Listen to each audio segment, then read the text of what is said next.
मैं अंजलि कुमार आप सभी का वंदन करती हूँ, अभिनंदन करती हूँ। आज हम आपके लिए लाए हैं बृहस्पतिवार व्रत कथा। भारतवर्ष में एक प्रतापी और दानी राजा राजा करता था। वह नित्य गरीबों और ब्राह्मणों की सहायता करता था।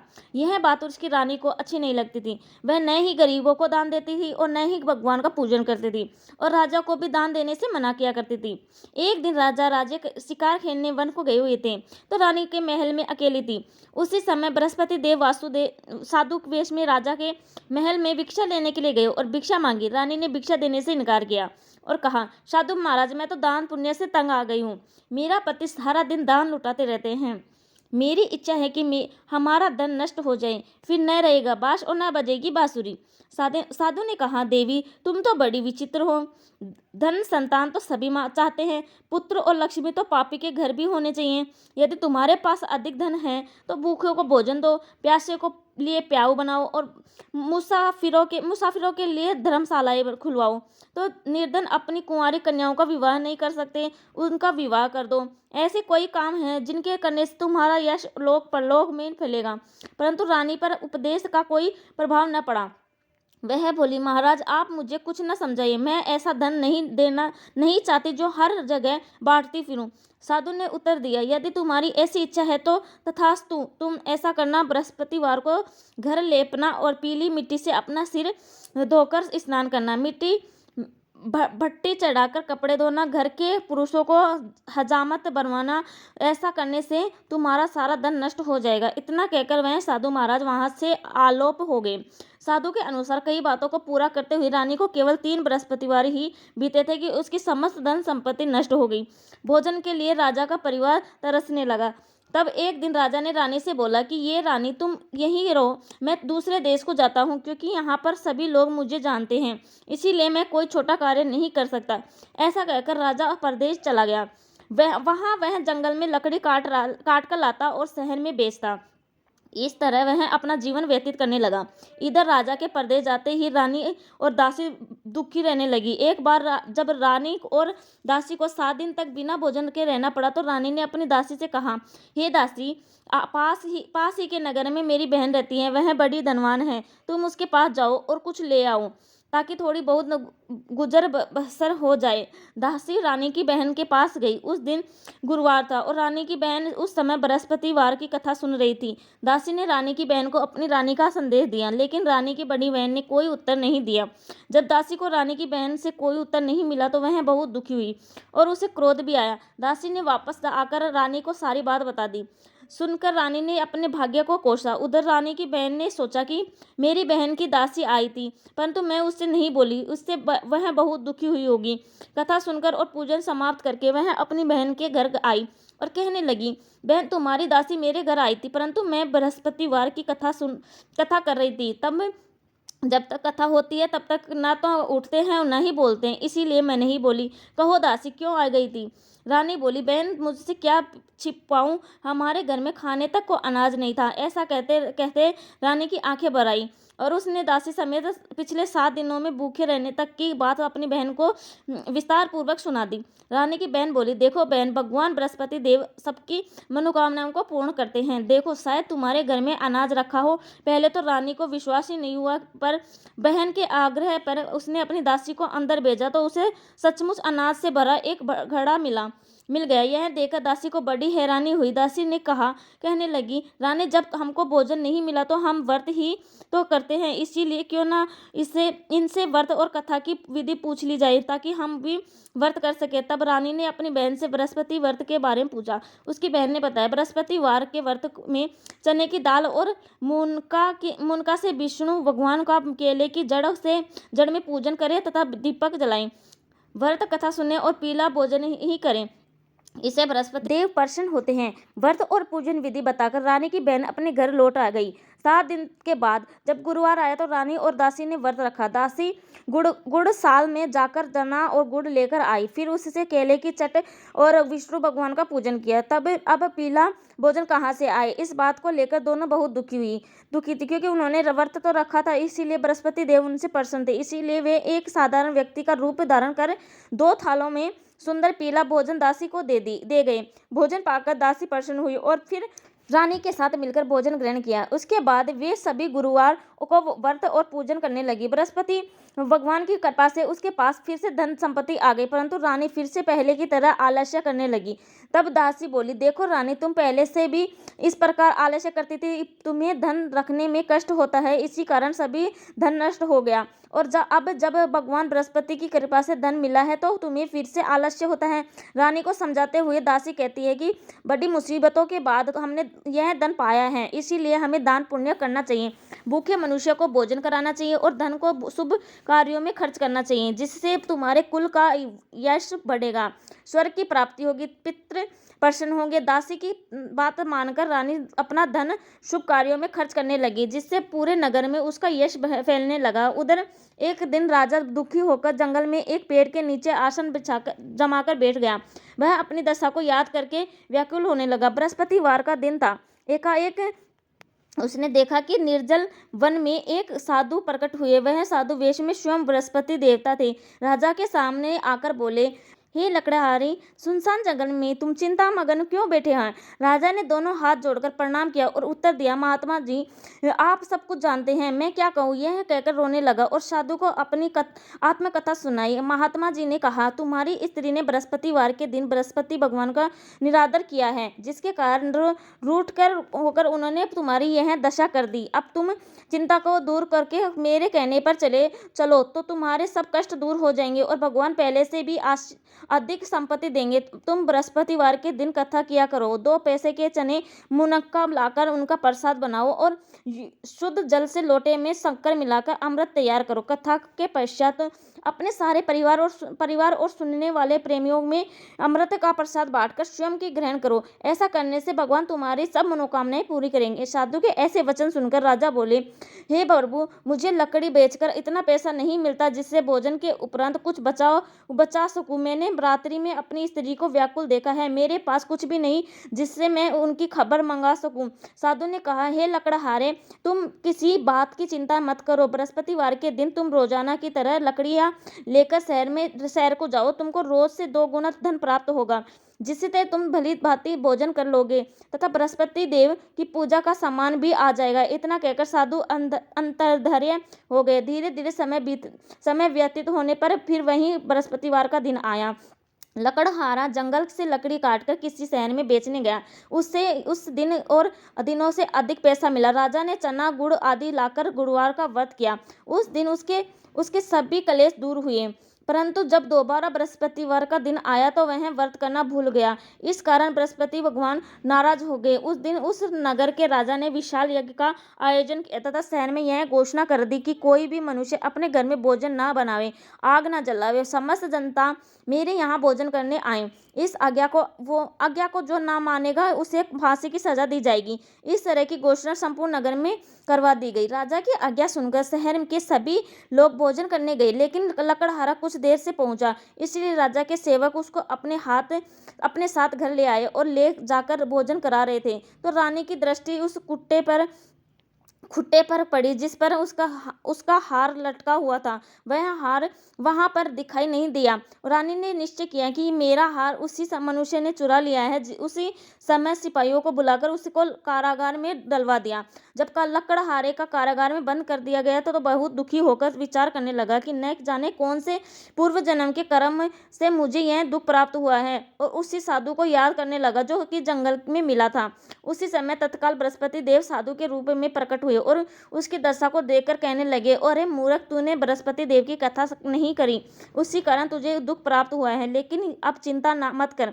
बृहस्पतिवार के दिन कारागार के दरवाजे पर 4 पैसे पड़े मिलेंगे, उनसे तू बृहस्पति देव की पूजा करना, तेरे सभी कष्ट दूर हो जाएंगे। बृहस्पतिवार के दिन उसे कारागार के दरवाजे पर 4 पैसे पड़े मिले तो उसने सिपाहियों से उन पैसों से चने और मुनक्का और पूजा का सामान मंगवाकर बृहस्पतिवार की कथा कही और व्रत किया। उसी रात्रि को बृहस्पति देव ने उस नगर के राजा को सपने में कहा कि राजा, तुमने जिस आदमी को कारागार में बंद किया है वह निर्दोष है, वह राजा है, उसे छोड़ देना।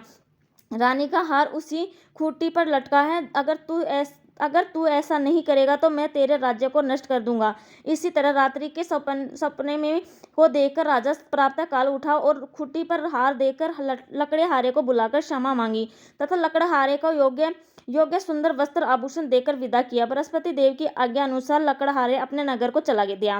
राजा जब अपने नगर के निकट पहुंचा तो उसे बड़ा आश्चर्य हुआ। नगर में पहले से अधिक भाग तालाब, कुएं तथा बहुत से धर्मशाला, मंदिर आदि बने गए हैं। राजा ने पूछा, यह किसका बाग और धर्मशाला है? तब नगर के सब लोग कहने लगे, यह सब रानी और उसकी दासी के हैं। तो राजा को आश्चर्य हुआ और गुस्सा भी आया कि जब रानी ने यह खबर सुनी कि राजा आ रहे हैं तो उन्होंने दासी से कहा, हे दासी, देख राजा हमको कितनी बुरी हालत में छोड़कर गए थे। हमारी ऐसी हालत देखकर वह लौट ना जाए, इसीलिए तू दरवाजे पर खड़ी हो जा। आज्ञा अनुसार दासी दरवाजे पर खड़ी हो गई। राजा आए तो उन्हें अपने साथ नीवा लाई। तब राजा ने क्रोध करके अपनी रानी से पूछा, यह धन तुम्हें कैसे प्राप्त हुआ? तब उन्होंने कहा, यह सब धन बृहस्पति देव के इस व्रत के प्रभाव से प्राप्त हुआ है। राजा ने निश्चय किया कि 7 रोज बाद तो सभी बृहस्पति देव का पूजन करते हैं, परंतु मैं प्रतिदिन दिन में 3 बार कहानी तथा रोज व्रत किया करूंगा। तब अब हर समय राजा के दुपट्टे में चने, दाल और बंदी रहती है तथा दिन में 3 बार कहानी कहता। एक रोज राजा ने विचार किया कि चलो अपनी बहन के यहाँ हो आए। उस तरह निश्चय कर राजा घोड़े पर सवार हो गए, अपनी बहन के यहाँ चलने लगा। मार्ग में उसने देखा कि कुछ आदमी एक मुर्दे को ले जा रहे थे। उन्हें रोककर राजा कहने लगे, अरे भाइयों, मेरे बृहस्पति देव की कथा सुन लो। वे बोले, लो, हमारा तो आदमी मर गया है और इसको अपनी कथा की पड़ी है। परंतु कुछ बुजुर्ग आदमी बोले, अच्छा कहो, चलते चलते हम तुम्हारी कथा भी सुन लेते हैं। राजा ने दाल निकाली और सब कथा आदि हुई कि मुर्दा हिलने लग गया। और जब कथा समाप्त हुई तो राम राम कह के मनुष्य उठकर खड़ा हो गया। आगे मार्ग में उसने किसान खेत में हल चलाते मिला। राजा उसे देखकर उसे बोले, अरे भैया, तुम मेरे बृहस्पतिवार की कथा सुन लो। किसान बोला, जब तक मैं तेरी कथा सुनूंगा तब तक तो 4 हरिया जोत लूंगा। जा अपनी कथा किसी और को सुनाना। इस तरह राजा आगे चला गया, लेकिन राजा के हटते ही बैल पछाड़ खाकर गिर गया तथा किसान के पेट में बड़ी जोर का दर्द होने लगा। उसी समय उसकी माँ रोटी लेकर आई। उसने जब यह देखा तो अपने पुत्र से सब कुछ हाल पूछा और बेटे ने सभी हाल यह कह दिया। तो बुढ़िया थोड़ी थोड़ी उस गुड़ सवार के पास गई और उससे बोली कि मैं तेरी कथा सुनूंगी, तू अपनी कथा मेरे खेत पर चलकर ही कहना। राजा ने बुढ़िया के खेत पर जाकर कथा कही, जिससे सुनते ही वह बैल उठ खड़े हो गया तथा किसान के पेट का दर्द भी बंद हो गया। फिर राजा अपनी बहन के घर पहुंचा। बहन ने भाई की खूब मेहमानी की। दूसरे रोज प्रातः काल राजा जगा तो वह देखने लगा कि सब लोग भोजन कर रहे हैं। राजा ने अपनी बहन से कहा, ऐसा कोई मनुष्य है जिसने भोजन नहीं किया हो और मेरी बृहस्पतिवार की कथा सुन ले? बहन बोली, हे भैया, यह देश ऐसा ही है कि पहले यहाँ लोग भोजन करते हैं, बाद में अन्य काम करते हैं। अगर कोई पड़ोस में हो तो देखाओ। वह ऐसा कहकर देखने चली गई, परंतु उसे ऐसा कोई व्यक्ति नहीं मिला जिसने भोजन न किया हो। अतः वह एक कुम्हार के घर गई जिसका लड़का बीमार था। उसे मालूम हुआ कि उसने कहा कि 3 रोज से किसी ने भोजन नहीं किया है। रानी ने अपने भाई की कथा सुनने के लिए कुम्हार से कहा। वह तैयार हो गया। राजा ने जाकर बृहस्पतिवार की कथा कही, जिससे सुनकर उसका लड़का ठीक हो गया और तो अब राजा की प्रशंसा होने लगी। एक रोज राजा ने अपनी बहन से कहा कि हे बहन, हम अपने घर को जाएंगे, तुम भी तैयार हो जाओ। राजा की बहन ने अपनी सास से कहा। सास ने कहा, हाँ चली जा, परंतु अपने लड़के को मत ले जाना, क्योंकि तेरे भाई की कोई औलाद नहीं है। बहन ने अपने भैया से कहा, हे भैया, मैं तो चलूंगी पर कोई बालक नहीं चाहेगा। राजा बोला, जब कोई बालक नहीं चलेगा तो तुम ही क्या करोगी? बड़े दुख के मन से राजा अपने नगर को लौट आया और राजा ने अपनी रानी से कहा, हम निर्वंशी हैं, हमारा मुँह देखने का धर्म नहीं है और कुछ भोजन आदि नहीं किया।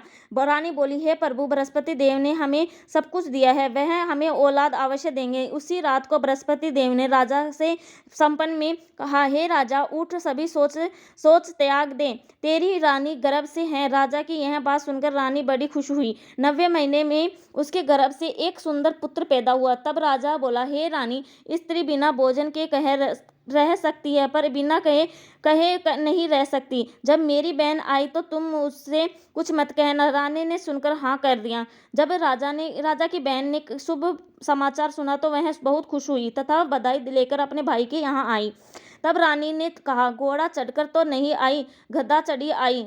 राजा की बहन बोली, भाभी मैं इस प्रकार न कहती तो तुम्हें औलाद कैसे मिलती। बृहस्पति देव ऐसे ही हैं, जैसी जिसके मन की कामनाएं हैं वो सभी को पूर्ण करते हैं। जो सद्भावना पूर्वक बृहस्पतिवार का व्रत करता है वह तथा कथा सुनता है अथवा दूसरों को सुनाता है, बृहस्पति देव उसकी सभी मनोकामनाएं पूर्ण करता है। तो जो मनुष्य सद्भावना से भगवान की पूजन व्रत सच्चे हृदय से करते हैं तो उसकी सभी मनोकामनाएं पूर्ण होती हैं। जैसे सच्ची भावना से रानी और राजा ने उसकी कथा का गुणगान किया तो उसी समय उसकी सभी इच्छाएं बृहस्पति देव की पूर्ण की। इसलिए पूर्ण कथा सुनने के बाद प्रसाद लेकर जाना चाहिए। हृदय से उसका मनन करते हुए जयकारा बोलना चाहिए। बोलो बृहस्पति देव की जय।